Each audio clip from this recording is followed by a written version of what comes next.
Salut salut, bienvenue pour une nouvelle vidéo et pour un nouveau top 5. Comme d'habitude c'est un top 5 que j'ai trouvé sur un topic de Goodreads. Je ne suis pas inscrite sur Goodreads mais je sais que ce topic existe là-bas. Et donc quand j'ai envie de faire un top mais que j'ai pas d'idée spécifique de moi-même, je vais me balader sur le topic, je remonte sur les années, je fais défiler les mois, les trucs et tout. Et j'en trouve un. Donc ici on va parler littérature jeunesse, pardon. En gros c'est un topic du mercredi. En fait il faut faire un top tous les mercredis, vous pouvez le faire vraiment tous les mercredis de l'année, ça existe depuis 2019.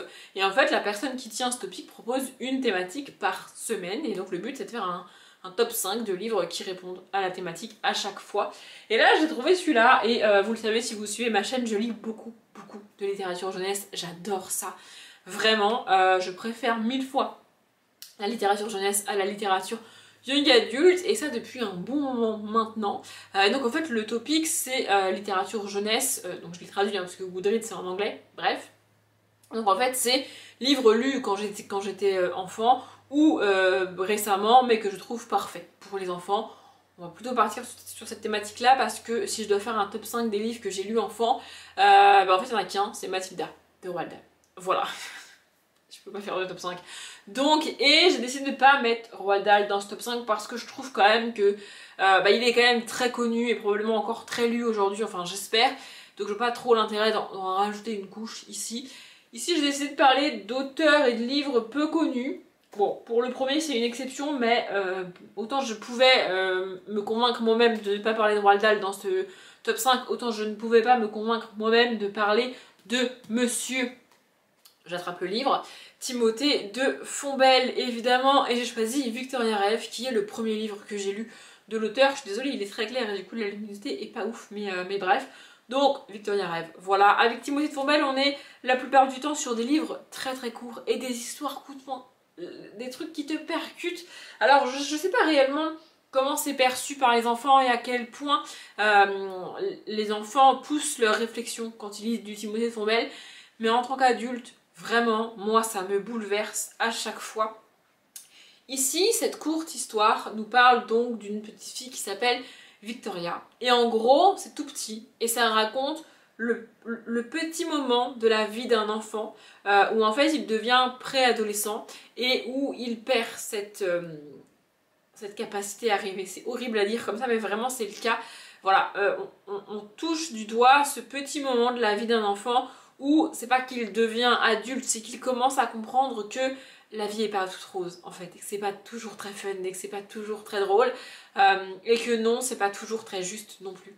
Voilà, cette petite histoire raconte ça, et c'est magnifique. Vraiment, j'adore Timothée de Fontbelle, j'adore l'écriture de Timothée de Fontbelle. Pour moi, c'est un auteur à mettre entre toutes les mains, vraiment.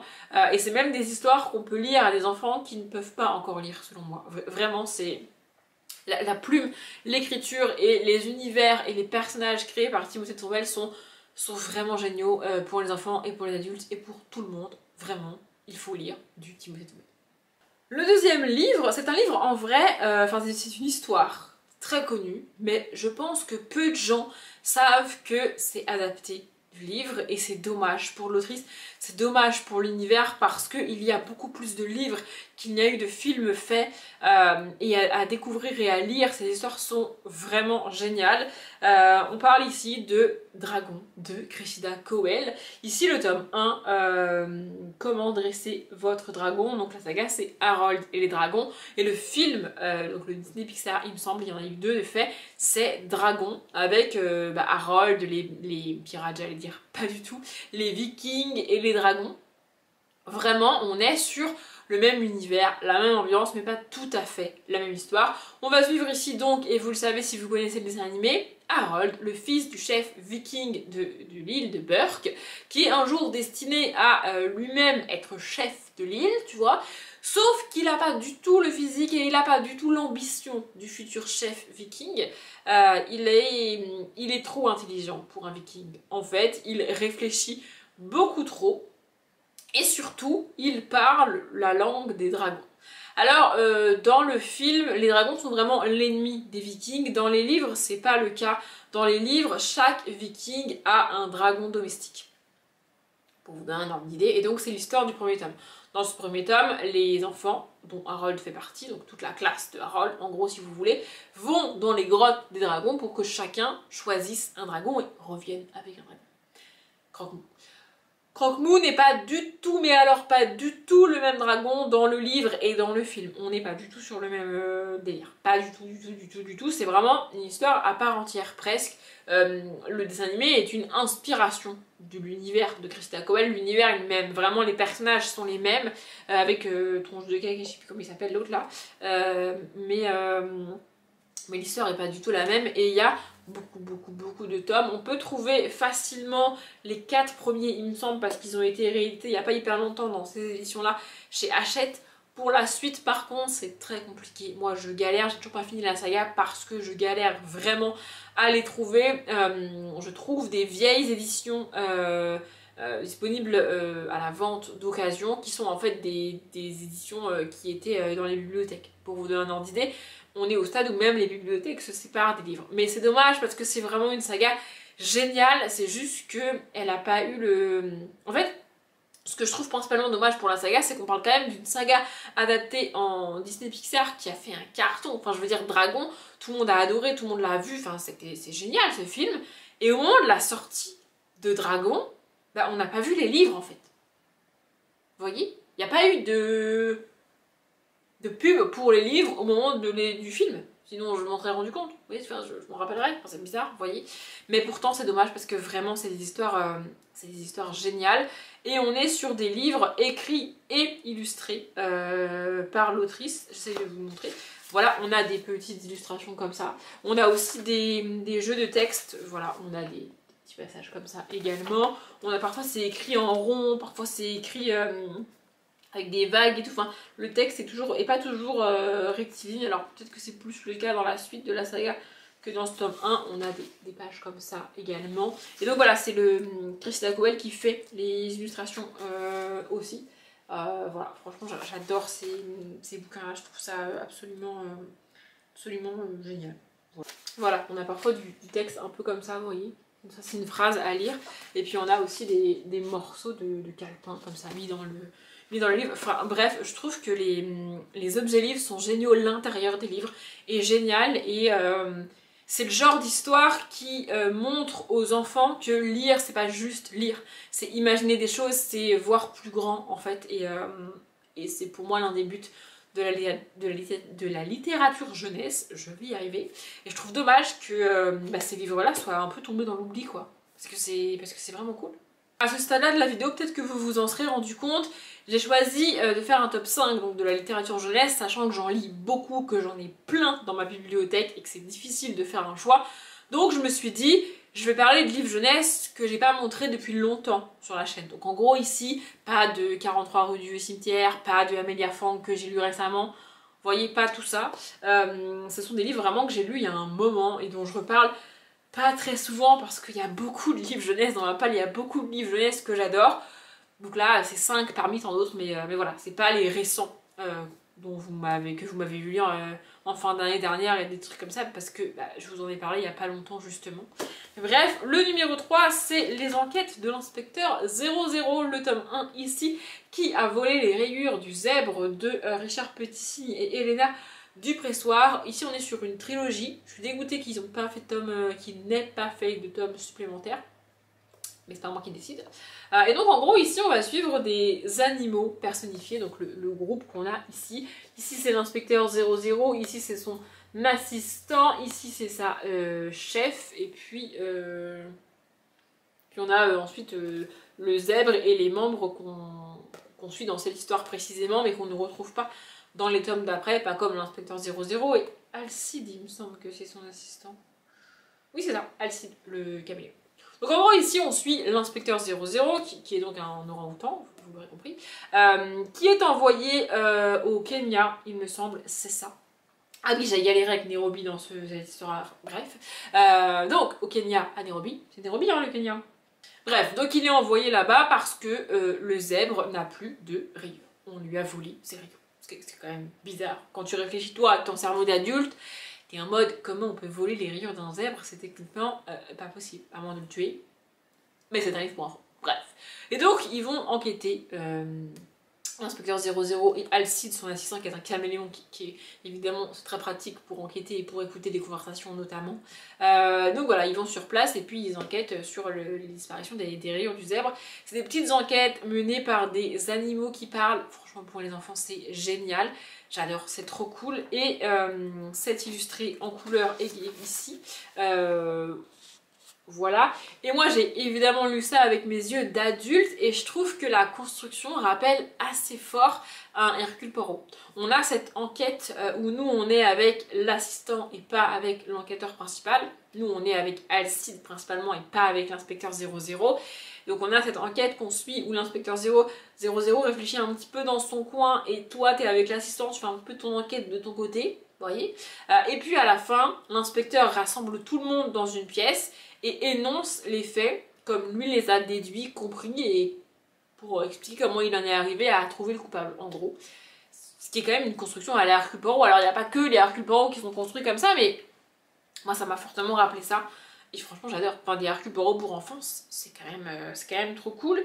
Et ici c'est à partir de, voilà, c'est 8 ans et plus. Bah, franchement c'est génial, j'adore. C'est pas très long, hein, je vous ai pas dit pour les autres livres, mais on est à chaque fois sur des petits livres, évidemment. Ici, ça fait 150 pages.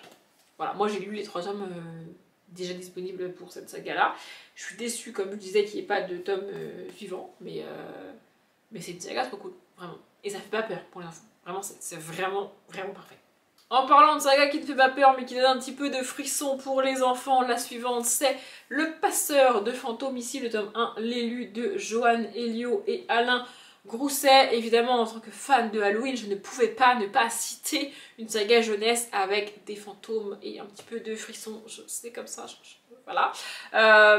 Donc ici on suit Malo, qui est un jeune garçon de 10-11 ans par là, et qui déménage dans une nouvelle maison au début de ce tome 1. Mes souvenirs sont un peu flous, mais bref. En gros, il débarque dans cette nouvelle maison, et cette maison est réputée hantée dans le village. Donc, bon, les enfants et ses camarades essayent de lui faire un peu peur, etc., etc. Sauf que Malo va découvrir qu'effectivement, cette maison est hantée, et que lui peut voir les fantômes, il peut discuter avec les fantômes. Et en gros, dans chaque tome, il va rencontrer un nouveau fantôme, et essayer de l'aider, essayer de comprendre pourquoi le fantôme est là, pourquoi le fantôme hante cette maison, cet endroit, et essayer de l'aider à passer de l'autre côté pour être en paix en fait. Et il va être aidé par le fantôme d'un vieux monsieur qui a fait la guerre de sécession, un truc comme ça, et qui refuse de partir, et une de ses camarades qui est un peu plus vieille que lui, mais qui est un petit peu médium également. Voilà, et donc c'est ça qu'on suit. C'est l'histoire de fantômes, donc pour Halloween c'est parfait, mais ça fait pas peur, ça reste pour les enfants. Et dans chaque tome, il y a quand même un petit message contemporain, on pourrait dire. Vous voyez, il y a un message humain, il y a un message des valeurs qui sont transmises dans ces livres-là. C'est aussi très important en jeunesse, je trouve. Et ici, c'est bien fait. On n'a pas ce côté marteau sur la tête que je reproche à beaucoup de livres jeunesse, malheureusement. Mais vraiment, j'adore cette saga. Et la couverture est juste trop belle. Voilà, pour Halloween, si jamais. Ou même pas pour Halloween, hein, pour n'importe quand. C'est trop cool. Et on finit avec un livre, un des livres les plus mignons que j'ai de ma bibliothèque. Il n'est pas de saison, ça se passe à l'automne. C'est le tome 1. Mais je pouvais pas ne pas vous le montrer, ça fait longtemps que j'en ai pas parlé en plus, comme je disais. Et donc c'est Hôtel Heartwood, ici le tome 1, Une maison pour Mona de Kali George. On est sur en plus des petits livres vraiment très mignons, très cool. Voilà, à l'intérieur, je sais plus si c'est illustré ou pas. Oui, si c'est illustré évidemment, bien sûr, quelle question. Donc on a des grandes illustrations comme ça, c'est en noir et blanc, j'ai pas précisé. Et on a aussi des plus petites, comme ça. Je trouve ça très mignon et très chou. Et de mémoire, on a des petits cœurs, je crois, dans le tête de chapitre. Oui, c'est ça, voilà, on a des petits cœurs comme ça. C'est vraiment très mignon. Ici, le livre est un petit peu plus long, je crois, attendez. C'est ça, il fait 190 pages, quand même. Mais c'est vraiment très mignon, c'est vraiment très chouette. Ici, on est dans une forêt. On va suivre dans ce tome 1 principalement Mona, qui est donc une petite souris. Voilà, elle est dans la forêt, dans son terrier, dans son dans sa maison quoi. Sauf qu'il y a un orage, on est en automne et il y a le premier gros orage de la saison qui va inonder sa maison et donc Mona se retrouve dehors par cet orage extrêmement violent. C'est une petite souris donc elle n'est pas non plus hyper... c'est pas pratique pour elle, vous voyez. Et donc elle va... errer dans la forêt. Ce début est un peu violent quand même, hein. T'as l'impression qu'elle va mourir, que c'est la fin parce que bah, elle est coincée dans cette forêt avec cet orage qui inonde absolument tout à son niveau de petite souris et elle va finir par tomber sur l'hôtel Heartwood qui est un immense arbre au cœur de la forêt dans lequel on a construit un hôtel. Donc, il est tenu par des animaux et il y a plusieurs types d'animaux qui viennent et qui habitent dans cet arbre. Il y a plus tu montes dans l'arbre et plus il y a différents types de chambres pour accueillir tout type d'animaux, des plus petits aux plus grands. Et donc Mona va demander si elle peut rester ici et elle va finir par travailler dans cet hôtel en tant que, en gros, femme de chambre, quoi. Enfin souris de chambre, si on veut. Voilà, c'est vraiment très mignon, c'est vraiment très chou. Il y a 4 tomes en tout qui se passent donc sur les 4 saisons. Le premier se passe en automne, ensuite on a l'hiver, qui est très difficile dans la forêt d'ailleurs, etc., etc. Il y en a 4 en tout. Vraiment j'adore cette saga, j'ai trouvé ça extrêmement mignon, extrêmement touchant. C'est doux à lire, c'est très cosy pour l'automne, c'est parfait. Bon, c'est pas la bonne saison encore une fois, mais franchement pour l'automne c'est parfait, même en été si vous voulez. Et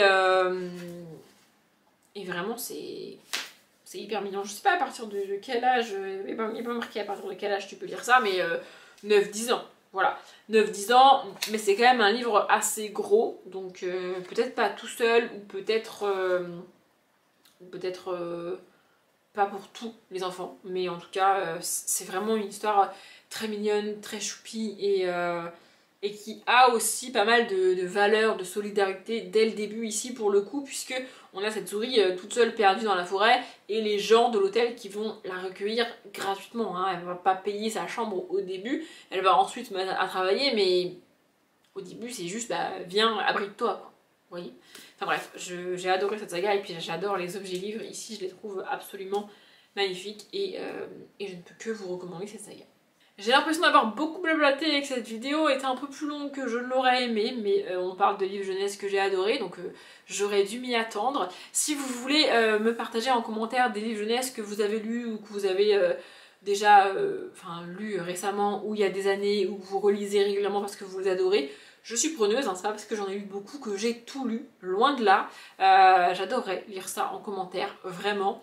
Bref, je m'arrête là, j'espère que la vidéo vous a plu. Comme d'habitude, je vous souhaite une bonne journée, un bon après-midi, un bon appétit ou une bonne nuit. Et je vous dis à bientôt.